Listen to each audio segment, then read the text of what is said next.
পরিচালক আরি এস্টারের নতুন চলচ্চিত্র এডিংটন।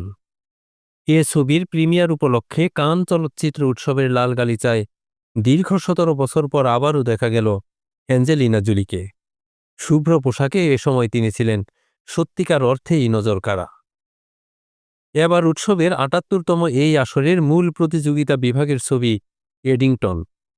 এ ছবিতে তিনি অভিনয় করেছেন সম্মানজনক ভূমিকা শপার্ড ট্রফির শুভেচ্ছাদূত হিসাবে। লাল গালিচায় জোলি হাজির হন এক অপূর্ব চ্যাম্পেইন রঙের অফ শোল্ডার বাস্টিয়ার গাউনে, যার কাঁধ ছিল হালকা ঘেরযুক্ত ও সূক্ষ্ম সূচিকর্মে সজ্জিত। তার লুকটি পরিপূর্ণ করেন শপার্ডের হীরার গয়নায় সাজানো এক রাজকীয় সেট, যা তার সৌন্দর্যকে আরও উজ্জ্বল করে তোলে। অ্যাঞ্জেলিনা জোলির এই প্রত্যাবর্তন শুধু গ্ল্যামারেই নয়, ইতিহাসেও অনন্য। কারণ ২০০৮ সালে তিনি শেষবারের মতো এই লাল গালিচায় হেঁটেছিলেন, তাও ছিলেন তার যমজ সন্তান নক্স ও ভিভিয়েনকে গর্ভে ধারণ করে।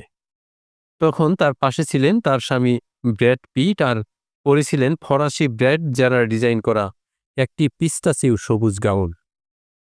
তার এবারের উপস্থিতি যেন সেই স্মরণীয় মুহূর্তেরই এক গৌরবময় পুনরাবৃত্তি, যেখানে গ্ল্যামার, ইতিহাস আর চলচ্চিত্রের প্রতি তার দায়বদ্ধতা একত্রিত হয়ে তৈরি করেছে এক অসাধারণ আবহ।